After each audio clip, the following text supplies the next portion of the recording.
It's the Daily Dog. Hey everybody, welcome back to the Daily Doug. Thanks for being here today. So, it's a Friday afternoon. I've got all my other work done. I'm ready to listen to some tunes. So I went to my YouTube channel and several people have suggested that I react to Xanadu by Rush. And they have suggested the 1981 live performance. So we're going to go back in time a little bit today. What is that, 40 years ago? Holy crap, y'all. Talk about a band with longevity. I know a little bit about Rush. I have great respect for them, although I've never really listened critically to them. I've enjoyed some of their music before, but I've never really paid a lot of attention to it, like from a critical listening standpoint. So I'm excited to try that today. If you would have asked me like a week ago to react to Xanadu, I would have said the movie with Olivia Newton-John. But apparently, Rush has a song about it, and I'm guessing they're referring to sort of the mythical paradise that is Xanadu. So I am looking forward to taking a peek. It's a long tune. Let's dive right in. This is Rush live in 1981. Xanadu. Let's do it. Kind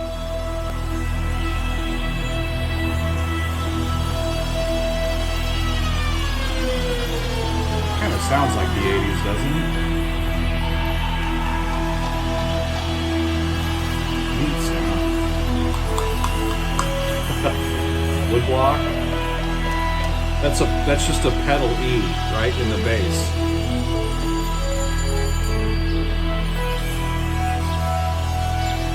Definitely not high def. Orchestral bells.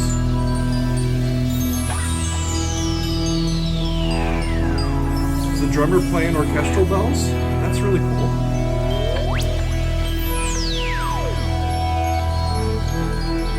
It's a double neck guitar.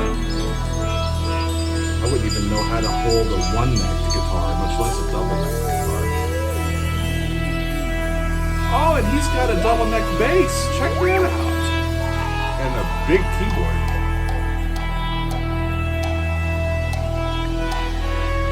Those are temple blocks, I'm pretty sure. Still over E. They got the fog on the ground. I'm ready to go. Let's see what happens here, guys. Percussionist has some triangles, different size triangles.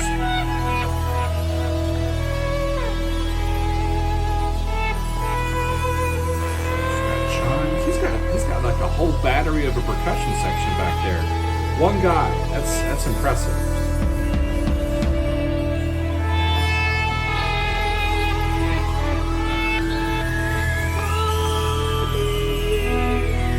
Right, A G sharp over E.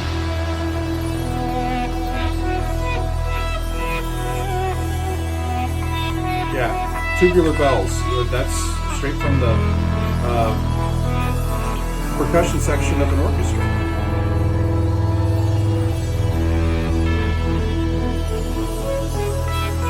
Yeah, the note he keeps hitting is an E on that.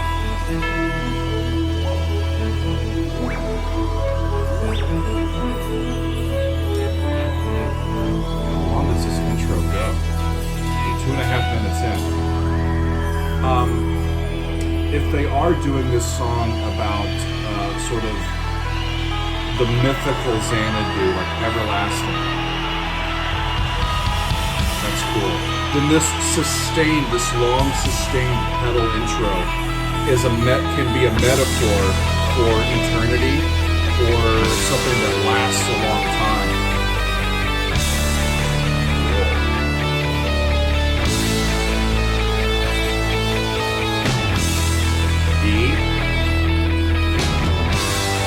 G. Interesting, minor third. D, flat 7. Cool, right? A, back to E. E, G, D, A are the chords you're doing there.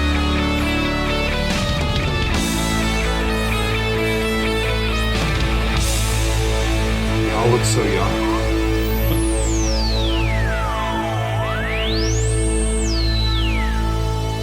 Okay, guys. Yeah.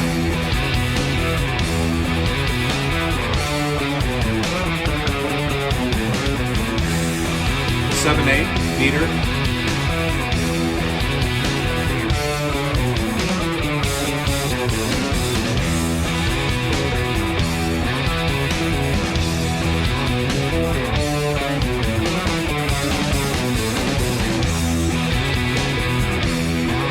Such a great tight sound.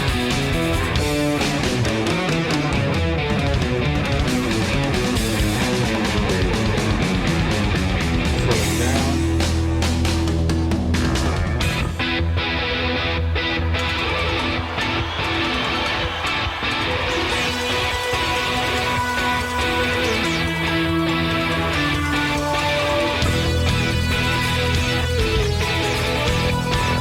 Those 80s synthesizers. It's so cool.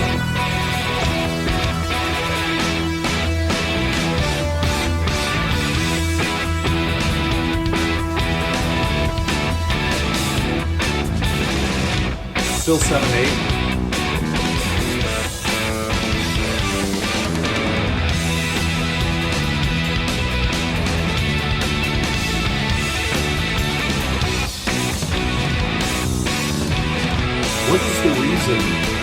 What is the reason for having both of those necks on the bass and the guitar? Is it just you know?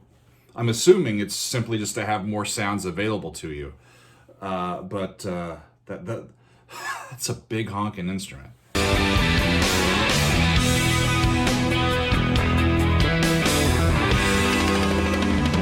That's cool. Drums. You see him throw his stick up, he's like, holy shit, I gotta catch it so I can keep going. There we go. All of this is kind of back over E.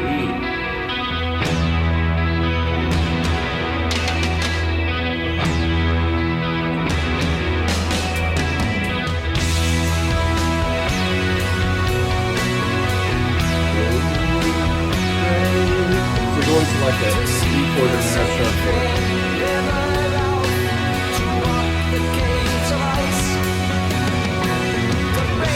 B, A,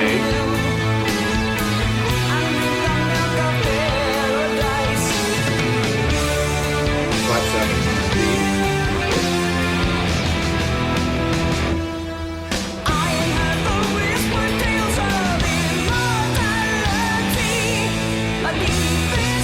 Yeah, you said immortality, so yeah, that's a song.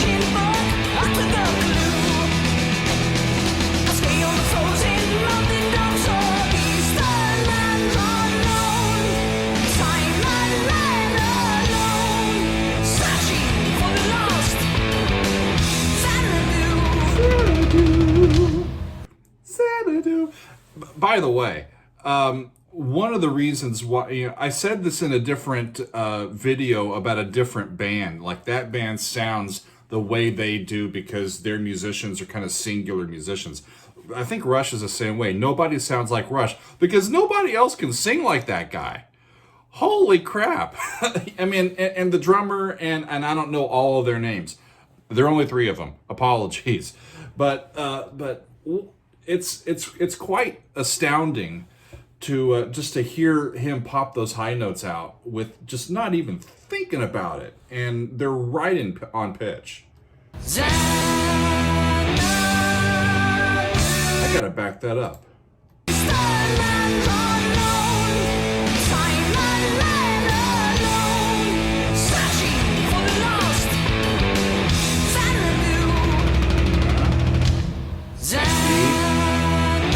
G, D.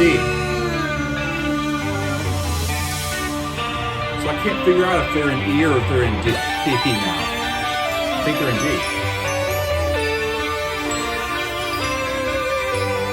Yeah, it's a new progression, but it's based on the other one. So the other one was in E, this one's in D. B flat, C, G, B flat, C.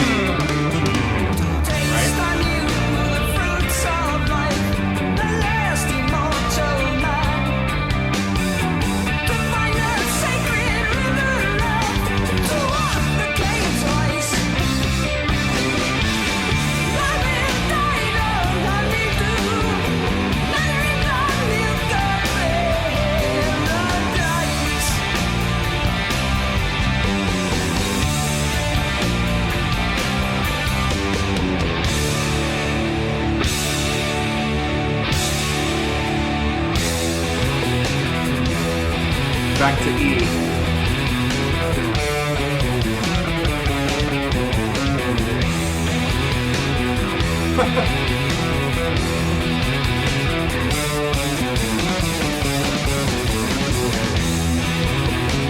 The 7/8 section we heard before. They're saying to each other what restaurant they should go to after the game.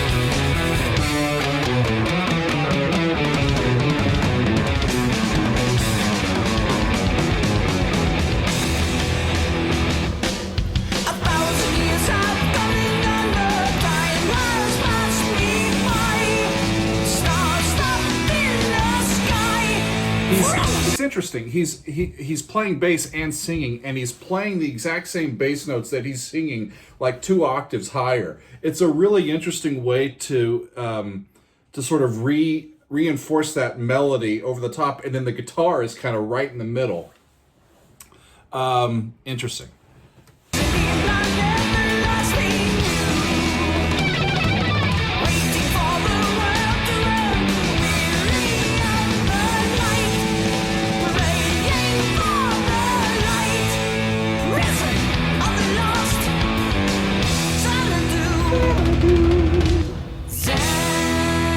Same thing, E, G, D.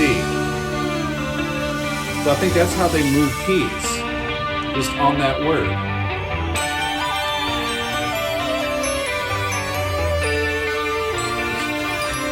Gosh, they're all playing so many multiple instruments. I can't even like sing while I play piano. And I mean, he's singing and playing a double neck bass, and he's got 2 keyboards. By the way, look at that 1981 keyboard. That thing is huge. I bet it weighs an absolute ton. Cool. Let's keep going.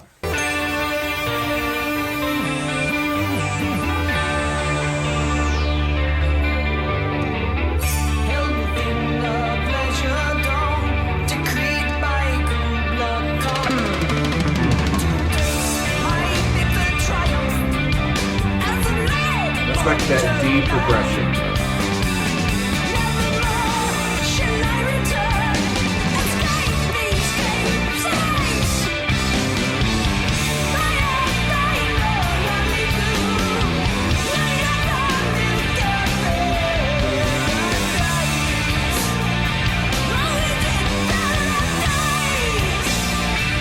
Just a question. It seems to me like, why is it that like so many bass players are the guys that sing the highest? Just a question.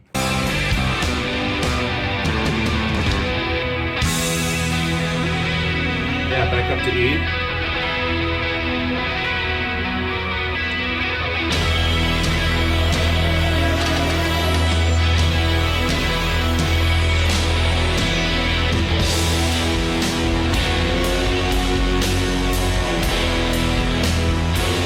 That E and F sharp.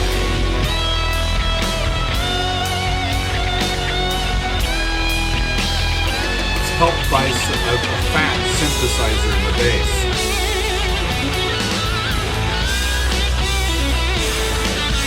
I'll just get playing.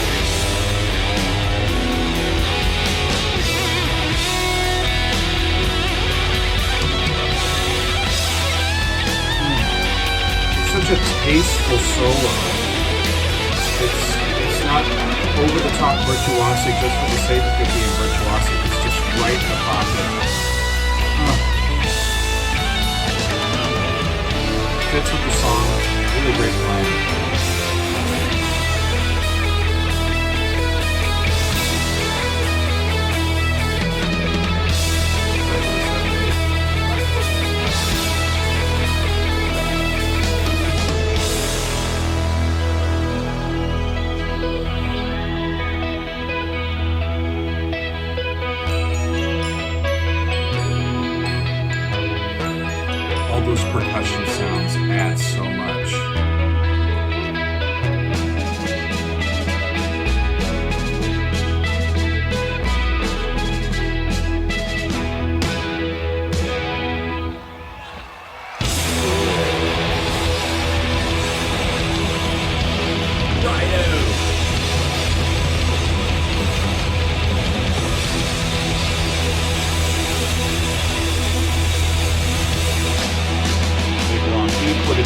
back where they came from. All right. Whew. Well, that, it's interesting. I was expecting a more harmonically and rhythmically complicated song, and that one wasn't overly complicated. It was pretty straightforward. There were some 7/8 sections in there. Most of the song was in E, and then they sort of moved down to D, and were using just kind of power chords, it seemed like. And Rush is Rush. I mean, they're one of the greatest bands of all time. I don't. The only time I've ever seen a drum kit even close to that was when I saw The Police, and Stuart Copeland had a bunch of percussion equipment behind him. Another fantastic, historic trio. I mean, can you believe the sound that only these three guys get on stage? I mean, that was before you had all the computer programming to go with it. Those guys are on stage, just three of them, playing live, and it sounds that good and that full. And, woo! I'm off to a great start on a Friday afternoon. That was fun. I think I might go listen to some more Rush or some other bands. So stay tuned for more reactions. And thanks for being with us. We'll see you next time on The Daily Doug.